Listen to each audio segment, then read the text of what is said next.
Hallo Deutschlerner! German is a beautiful language. It is precise, it is logical, it is poetic, and sometimes German wisdom sounds like it came from a confused animal trainer experiencing an ayahuasca trip in the zoo. Today we're learning about Proverbs, but instead of just giving you the German phrases and the English meaning, we are going to start with the literal translation because that's where things get weird. You're going to hear things about birds on roofs, golden morning breath, dogs biting slow people, and whether or not you can eat cherries with your friends. So, let's learn some German wisdom, badly translated at first. The first German proverb is Ein Spatz in der Hand ist besser als die Taube auf dem Dach. This literally means a sparrow in the hand is better than the dove on the roof. Why are we holding sparrows? Is this a proverb, or did we interrupt a very specific bird-related crisis? But the meaning is basically the same as the English proverb, a bird in the hand is worth two in the bush. In other words, something small that you already have is better than something bigger that you might get later. For example, if you already have a decent job offer, but you turn it down because maybe, possibly, someday, if the planets align, you might get a better one, a German might say, Ein Spatz in der Hand ist besser als die Taube auf dem Dach. The tiny bird in your hand is real, the fancy bird on the roof is not. Next, one should not praise the day before the evening. This sounds like something the villain of a Marvel film would say when he has suffered a minor defeat, but the big battle is still yet to come. In German we say, man soll den Tag nicht vor dem Abend loben. Basically this is the same as don't count your chickens before they hatch. In other words, don't celebrate too early. Maybe the German soccer team is winning 2-0, but there are still 20 minutes left. You start celebrating, you start texting your friends, you start acting like victory is guaranteed, and then your team loses 3-2. That's when someone says, man soll den Tag nicht vor dem Abend loben. Don't praise the day before the evening. Don't celebrate the thing before it's actually finished. Now let's move on to German proverbs about learning and improvement. First up we have, no master has ever fallen from heaven.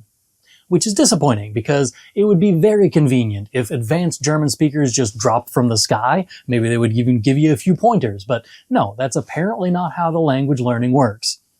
The meaning is no one starts out as an expert, or more casually, no one is perfect. In German we say, es ist kein Meister vom Himmel gefallen. If you're frustrated because you can't roll your R or you forgot the gender of Tisch, again, or you decided to accidentally say ich bin heiß when you really meant mir ist heiß, remember, es ist noch kein Meister vom Himmel gefallen. Nobody starts out as a master. You learn, you practice, you get better, you're a Padawan for a little while. Maybe you murder an entire room full of innocent children. And then that's just part of the process. That's how you become the master. Next up, what you can take care of today, don't postpone until tomorrow. This one's actually pretty straightforward. The English equivalent is don't put off until tomorrow what you can do today. In German we say, was du heute kannst besorgen, das verschieb nicht auf morgen. This is a great proverb for procrastination, especially because it rhymes. For example, if you have German homework and you think, nah, I'll do it tomorrow, German wisdom appears over your shoulder and says, was du heute kannst besorgen, das verschieb nicht auf morgen. Do it today. Tomorrow you already has problems. An alternative version of this is actually my favorite. Morgen, morgen, nur nicht heute, sagen alle faulen Leute. The best part about this is that the English translation rhymes too.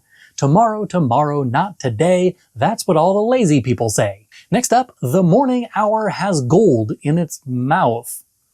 That's a strange image. Imagine waking up, looking at the morning and saying, open wide, time to check for treasure. But the idea is that the morning is valuable. Starting early can be productive. It's similar to the early bird gets the worm, but a little bit more focused on the idea that the morning itself is valuable.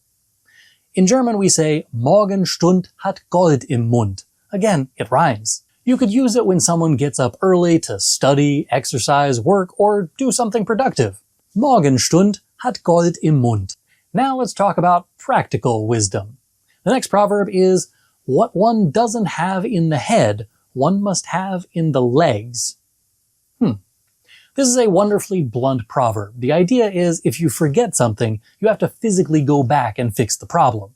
For example, if you leave the house and walk to your car, drive halfway to school, and then realize after all of that you forgot your lunch, now you have to go back.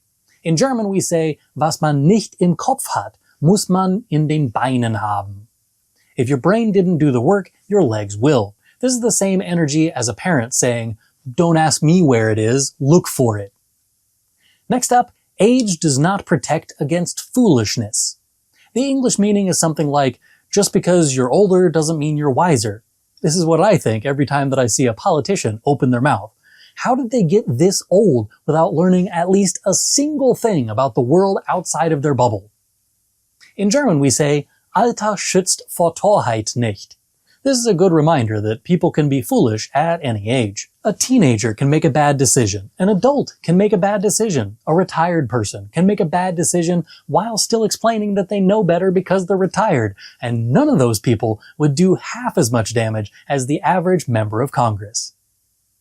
Alter schützt vor Torheit nicht. Age is not a force field against stupidity. And now, one can eat cherries well with you. This is one of my favorites because it just sounds so oddly specific.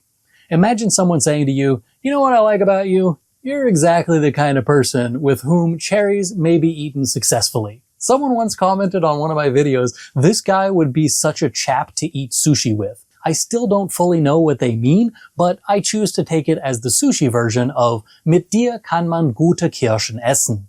That's friendship. The meaning is that someone is pleasant, easy to get along with, or good company. Something like, you're fun to be around, or I enjoy spending time with you. In German we say, Mit dir kann man gute Kirschen essen. Apparently, in German, the highest form of social approval is successful cherry consumption. And now let's talk about money and gratitude. The first one for this part is, money doesn't stink. This one sounds like something a suspicious businessman would say while refusing to answer follow-up questions. The meaning is that people often don't care where money comes from as long as they benefit from it. This is not a compliment. For example, if someone accepts money from a questionable source and then says, well, money's money, the German proverb is Geld stinkt nicht. Although morally sometimes it absolutely does. See my previous comments about politicians in this video. Next up, when two argue, the third rejoices. The idea here is that when two people are fighting, the third person may benefit. Imagine two coworkers arguing about who should get the promotion. They insult each other, undermine each other, and make themselves look terrible. Then a third person quietly gets the promotion. In German we would say, Wenn zwei sich streiten, freut sich der Dritte. This is in the same vein, but not quite the same meaning as the enemy of my enemy is my friend. Next up, one of my favorites, the dogs bite the last one. That's not a proverb, that's a threat with fur. The meaning is something like, the person who comes in last gets punished, or if you're too slow, you lose. In German we say, den letzten beißen die Hunde. You might hear this in a situation where people are rushing, competing, or trying not to be left behind. For example, everyone runs to get the best seats. You walk slowly thinking, there's plenty of room. And there's not. Den letzten beißen die Hunde. The dogs bite the last one. Again, German wisdom, motivational, but with teeth. And now you have a collection of German proverbs that are useful, memorable, and occasionally ridiculous when translated literally.